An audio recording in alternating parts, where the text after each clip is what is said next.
ஷேக் முஜிபுர் ரஹ்மான் வங்கத்தின் சிங்கம் என்று அழைக்கப்படுபவர். வங்கதேசத்தின் பங்களாதேஷின் விடுதலைக்கு முக்கியமான காரணமாக இருந்த கிளர்ச்சியாளர், போராளி. ஆனால் இன்று கிளர்ச்சியாளர்களால் அவருடைய சிலை உடைக்கப்பட்டிருக்கின்றது. காரணம், இடஒதுக்கீடு தொடர்பான கிளர்ச்சி. பங்களாதேஷின் விடுதலைக்காக போராடியவர்களின் குடும்பத்தினருக்கு, அவர்களின் வழித்தோன்றலுக்கு இடஒதுக்கீடு கொடுக்க வேண்டும் என்று முயற்சி செய்தார் முஜிபுர் ரஹ்மான் அவர்களுடைய மற்றும் பங்களாதேஷின் பிரதம மந்திரியாக இருந்த ஷேக் ஹசீனா அவர்கள். இதைத் தொடர்ந்து இதை எதிர்த்து கிளர்ச்சிகள் வெடித்தன. மாணவர்களிடையே தன்னிச்சையாக இந்த போராட்டம் எழுந்தது. இதை யாரும் தூண்டிவிட்டதாக தெரியவில்லை. மாணவர்கள் பொதுவாகவே எல்லா இடத்திலுமே எதிர்காலம் பற்றிய ஒரு கவலையிலே இருப்பார்கள். அந்த கவலையை இந்த இடஒதுக்கீட்டு பிரச்சினை வலுவாக வளர்த்துவிட்டு ஒரு சிறு பொறியை பெரும் தீயாக ஆக்கிவிட்டது. அதனால் கலவரங்கள் வெடித்தன, நிறைய வன்முறை சம்பவங்கள் நிகழ்ந்தன, பல பேர் கொல்லப்பட்டார்கள். நமது நாட்டிலே நீதிமன்றம் இருக்கின்றது. நீதிமன்றத்தின் உத்தரவை மீறி நான் எதுவும் செய்ய மாட்டேன் என்று ஷேக் ஹசீனா அவர்கள் உறுதிமொழி அளித்த போதிலும் இந்த கலவரங்கள் அடங்கவில்லை. நடுவிலே சில நாட்களுக்கு லேசான ஒரு தொய்வு இருந்தது. ஆனால் கலவரம் மீண்டும் பற்றி கொண்டது. ஆனால் என்னுடைய கணிப்பிலே இந்த வன்முறை சம்பவங்கள், கலவரங்கள் எல்லாம் கட்டுக்கடங்காமல் போய்விட்டன என்று சொல்வதற்கு இல்லை. ஆனாலும் ஷேக் ஹசீனா அவர்கள் தன்னுடைய பதவியை ராஜினாமா செய்துவிட்டு பங்களாதேஷ் நாட்டை விட்டே ஓடிவிட்டார். அவர் ஷேக் முஜிபுர் ரஹ்மான் அவர்களின் புதல்வி என்பது உங்களில் பலருக்கு தெரிந்திருக்கும். அவருக்கு, ஷேக் ஹசீனா அவர்களுக்கு ஒரு சகோதரியும் உண்டு. இருவருமே, அந்த இரண்டு சகோதரிகளுமே, ஷேக் ஹசீனா அவர்களும் அவருடைய சகோதரியும் நாட்டை விட்டு ஓடிவிட்டார்கள். முதலிலே இந்தியாவுக்குள்ளே வந்து அதன் பிறகு இங்கிருந்து இங்கிலாந்து செல்வதாக திட்டம். நான் பேச ஆரம்பிக்கும் முன்னாலேயே பங்களாதேஷிலிருந்து அவர்கள் இந்தியாவிலே அகர்தலாவுக்கு தங்களுடைய விமானத்திலே வந்துவிட்டார்கள்.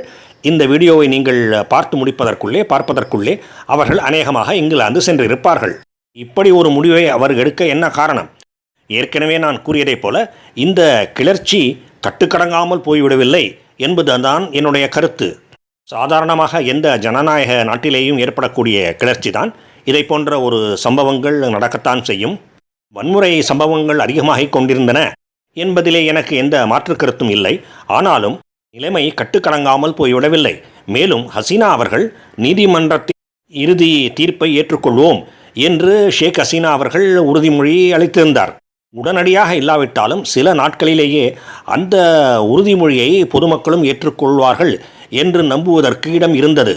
ஆனாலும் ஷேக் ஹசீனா அவர்கள் எல்லாவற்றையும் அப்படியே போட்டுவிட்டு தன்னுடைய சகோதரியுடன் தப்பிச் சென்று விட்டார்.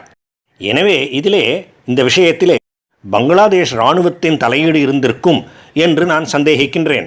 பங்களாதேஷ் இராணுவம் பாகிஸ்தான் இராணுவத்தைப் போல இல்லை. பாகிஸ்தான் இராணுவத்தை பற்றி உங்கள் அனைவருக்கும் தெரியும். ஏதாவது ஒரு சிறிய சாக்கு கிடைத்தால் கூட அங்கே இராணுவ ஆட்சியை கொண்டு வருவதற்கு, தங்கள் கை ஓங்குவதற்கு முயற்சி செய்வார்கள். அப்படிப்பட்ட ஒரு சந்தர்ப்பத்தை ஆவலோடு எதிர்பார்த்து கொண்டு இருப்பார்கள். அவர்களோடு ஒப்பிட்டு பார்க்கும் பொழுது பங்களாதேஷ் இராணுவத்தை ஓரளவு கட்டுக்கோப்பு உள்ள இராணுவம் என்று தான் சொல்ல வேண்டும். எனவே நிலைமை மிகவும் பயங்கரமாக போய்விடும் என்று அவர்கள் நினைத்தார்களா, அல்லது வேறு ஏதாவது காரணங்கள் இருந்தனவா என்பதை பற்றி நிச்சயமாக சொல்ல முடியவில்லை. யூகம்தான் செய்ய முடியும். இந்த விஷயத்திலே இந்தியாவின் தலையீடும் இருந்திருக்கக்கூடும் என்று நான் சந்தேகிக்கின்றேன். இப்படிப்பட்ட ஒரு சந்தேகத்தை எந்த நாடும் உறுதி செய்யாது. எங்களுக்கு ஒன்றுமே தெரியாது என்பார்கள். இந்தியாவும் அப்படித்தான். இதை ஒரு பெரிய குறையாக நான் சொல்லவில்லை. ஆனால் இந்தியா ஏன் அப்படி செய்ய வேண்டும் என்கின்ற கேள்வியும் எழுகின்றது. அங்கே வன்முறை சம்பவங்கள் மிகப்பெரிய அளவிலே வெடித்தால், இந்த வன்முறை சம்பவங்கள் எல்லாம் பெருகிக்கொண்டே போனால் முதல் பெரும் பிரச்சனை இந்தியாவுக்குத்தான் ஏற்படும். ஏனென்றால் வங்கதேசத்தின் இரண்டு பக்கங்களிலும், கிழக்கிலும் மேற்கிலும் இந்தியா இருக்கின்றது. இந்த கிளர்ச்சிகளையே, வன்முறைகளையே காரணமாக வைத்துக்கொண்டு பலர் பங்களாதேஷிலே இருந்து இந்தியாவிற்குள்ளே புகுந்து விடுவார்கள். அகதிகள் என்று சொல்லிக்கொண்டு இந்தியாவுக்குள்ளே நுழைந்து நிரந்தரமாக இங்கேயே தங்கி விடுவார்கள். ஏற்கனவே பங்களாதேஷ் நாட்டிலே இருந்து இங்கே ஊடுருவி இருப்பவர்கள் கோடிக்கணக்கிலே இருக்கின்றார்கள். இந்திய மக்களின் வரிப்பணத்தை எடுத்து அவர்களுக்கும் சலுகைகள் அளிக்க வேண்டியிருக்கின்றது, அவர்களையும் கவனிக்க வேண்டியிருக்கின்றது. எந்த நாடும் இதை ஏற்றுக்கொள்ளவும் கூடாது. எனவே இந்திய அரசாங்கம் இதை பற்றிய தன்னுடைய கவலையை தெரிவித்ததுடன் அப்படிப்பட்ட ஒரு நிலைமை வந்தால் நாங்களும் இதிலே தலையை நுழைக்க வேண்டியிருக்கும், மூக்கை நுழைக்க வேண்டியிருக்கும் என்று எச்சரித்திருக்கக்கூடும். அதை பற்றி ஹசீனா அவர்கள் தன்னுடைய இராணுவத்துடன் கலந்து ஆலோசித்து பங்களாதேஷ் இராணுவம் அவர் ஷேக் ஹசீனா அவர்கள் வெளியேறுவதற்கு, நாட்டை விட்டே வெளியேறுவதற்கு எல்லா ஏற்பாடுகளையும் செய்து அவர் வெளியேறிய பின்னாலே நாட்டிலே இராணுவ ஆட்சியை அமல்படுத்தலாம் என்று முடிவுக்கு வந்திருக்கும். அஃப்கோர்ஸ் இது என்னுடைய யூகம்தான், நிச்சயமாக சொல்வதற்கு இல்லை. இதுதான் நடந்தது, இப்படித்தான் நடந்தது என்று யாராலும் கூறிவிட முடியாது. இப்போதைக்கு இராணுவம், பங்களாதேஷ் இராணுவம் அந்த நாட்டை தன்னுடைய கட்டுப்பாட்டுக்குள்ளே கொண்டு வந்து கொண்டிருக்கின்றது. ஒரு தற்காலிக அரசாங்கம் அமைக்கப்படும் என்றும் உறுதி கூறியிருக்கின்றது. பாகிஸ்தான் இராணுவம் இப்படி கூறினால் அதை நான் நம்ப மாட்டேன். பங்களாதேஷ் இராணுவம் இப்படி கூறியிருப்பதால் அவர்கள் உண்மையிலேயே அப்படி செய்வார்கள்.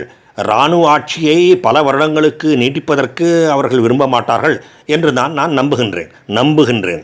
ஆனால் இனி என்ன ஆகப் போகின்றது என்பதை பொறுத்திருந்து தான் பார்க்க வேண்டும். வாழ்க வையகம், வாழ்க பாரதம், ஜெய் ஹிந்த்.